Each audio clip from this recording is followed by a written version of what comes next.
Hello everyone, this is doctor Garima and welcome to the Indian naturopath. आज इस topic पे हम बात करेंगे दैट इज एसिडिटी।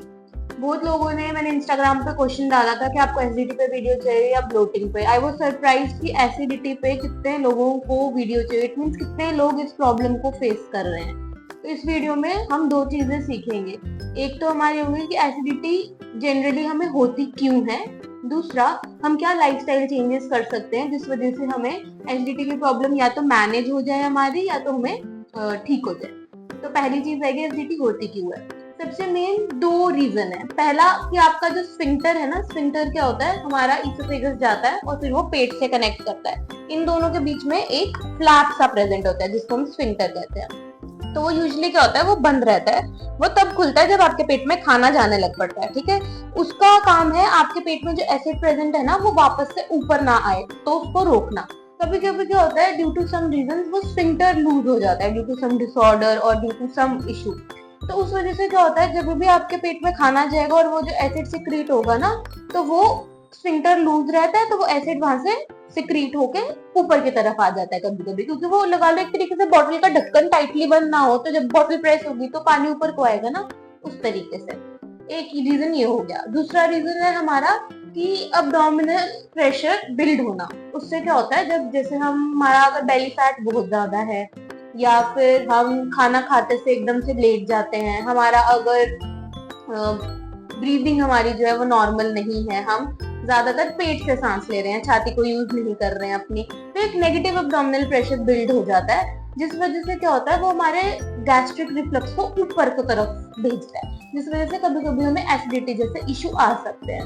तो अब हमें एसिडिटी को इतना सीरियस मानना चाहिए कि नहीं। देखो, एसिडिटी आम आदमी को कभी भी हो सकती है, जैसे कभी ओवर ईटिंग हो जाए या कभी हम अपने लाइफस्टाइल को सही से मैनेज नहीं कर पा रहे हैं, तो उस वजह से भी एसिडिटी हो सकती है।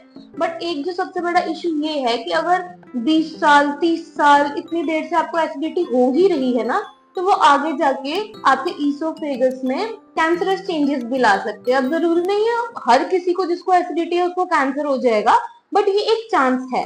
तो इसलिए ऐसी कोई भी सिचुएशन जो हमें रोज बॉदर कर रही है उसको मैनेज करना ही ठीक रहता है, और उसको मैनेज करना कोई डिफिकल्ट बात नहीं है। बेसिक लाइफस्टाइल चेंजेस से हम कर सकते हैं। अब हम बात करेंगे सेकेंड पार्ट ऑफ वीडियो की, जो है लाइफस्टाइल चेंजेस जो आप एसिडिटी के लिए कर सकते हैं। सबसे पहला है पानी पीना। जितना ज्यादा हम हाइड्रेटेड रहेंगे उतना हमारा एसिड की कंसंट्रेशन जो हैवी होती है ना, वो थोड़ी सी रिड्यूस हो जाएगी। डिहाइड्रेशन हमारी एसिडिटी को ट्रिगर कर सकती है। तो पहला पॉइंट हो गया हमारा हाइड्रेशन। दूसरा पॉइंट हो गया, जैसे कि हमने समझा कि नेगेटिव प्रेशर बिल्ड होने से एसिडिटी बढ़ सकती है, तो इसलिए कोई भी ऐसे कपड़े जो हमारी कमर को बहुत ज्यादा प्रेस कर रहे हैं, टाइट फिटेड क्लोथ, तो वो नेगेटिव प्रेशर बनाने में मदद करेंगे। तो उस वजह से क्या होता है, एसिडिटी की प्रॉब्लम अगर आपको है तो वो बढ़ सकती है, ठीक है। तो इसलिए थोड़े से वेस्ट से लूज कपड़े पहनने हैं हमने। तीसरा हो गया कैफीन इनटेक। अगर हम बहुत ज्यादा कैफीन इनटेक करते हैं तो चांसेस आर हाई कि हमें हाइपर एसिडिटी की प्रॉब्लम हो सकती है। More over if you have a tendency कि आपको ये प्रॉब्लम हो सकती है, तो सबसे पहली चीज जो है कि जो सुबह आप खाली पेट कैफीन ले रहे हैं ना, इधर कॉफी ले रहे हैं या कुछ भी ले रहे हैं, तो वो चीज आप दिन में कभी ले लीजिए एक बार, and that too always hydrate before consuming caffeine. मतलब अगर आपकी वाटर रिक्वायरमेंट सही नहीं है और आप कैफीन कंज्यूम करें, कैफीन अगेन डिहाइड्रेट करेगा, तो इट्स अ कंप्लीट सर्कल, तो आपको और ज्यादा प्रॉब्लम हो जाएगी एसिडिटी की। चौथा पॉइंट हमारा ये है कि खाना खाते से तुरंत हमें लेट नहीं जाना है। अपने खाना खाने में और लेटने के टाइम में थोड़ा सा डिफरेंस देना है। क्या होता है, जब हम खाना खाते हैं हमारी बॉडी स्टिमुलेट करती है गैस्ट्रिक जूसेस, जिसमें गैस्ट्रिक एसिड भी निकलता है, जो जरूरी है हमारे खाने को डाइजेस्ट करने के लिए। क्योंकि अगर एसिड सिक्रीट नहीं होगा तो वो एक अलग प्रॉब्लम आ जाती है कि आपके खाने को पचाने के लिए पेट में एसिड ही नहीं है, तो इसीलिए उस टाइम वो सिक्रीशन हो रही होती है। और अगर उसी टाइम हम लाइंग डाउन पोजीशन में आ जाएंगे तो देयर आर हाई चांसेस कि वो एसिड ऊपर की तरफ आना स्टार्ट हो जाएगा। तो इसीलिए खाना खाते से एकदम से हमें लाइंग डाउन पोजीशन में नहीं जाना है। इसीलिए हम रिकमेंड करते हैं कि डिनर भी आप थोड़ा अपने बेड टाइम से अर्ली कर लो, तो आपके लिए ज्यादा बेटर होगा। जैसे कि आप अगर 8 बजे खाना खा रहे हो, तो अगर आप 10 बजे सोने वाले हो तो आप 8 बजे खा लो, उस तरीके से कि बीच में 1-2 घंटे का गैप हो जाए, ताकि खाना जो है जो उसकी फर्स्ट स्टेज है डाइजेशन की, उसको बस क्रॉस कर ले, ठीक है। और लास्ट पॉइंट हमारा ये रहेगा कि अगर आपका बहुत ज्यादा बेली फैट है, ठीक है। ओवरऑल आपकी बॉडी में फैट कंपोजिशन सबका डिफरेंट डिफरेंट होता है, ठीक है। तो ओवरऑल आपकी बॉडी मेटाबॉलिकली किस तरीके से फैट को स्टोर करती है वो सबकी बॉडी में डिफरेंट होगा।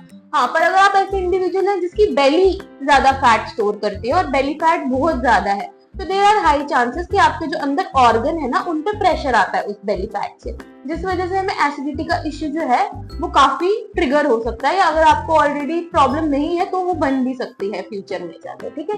और बाकी जो बेसिक चीजें हैं वो हमें पता है कि हमें पानी खूब पीना है, हमें मसाले वाली चीजें थोड़ी सी लिमिट में खानी है कि जिससे ना हमारी बॉडी रिकवरी हमें दे पाए अच्छे तरीके से। तो ये चीजें हैं, अगर ये लाइफस्टाइल चेंजेस आप अपने लाइफ में लेके आओगे, आई एम श्योर कि आपको हफ्ते 10 दिन में ही आपकी एसिडिटी में आराम दिखना शुरू हो जाएगा।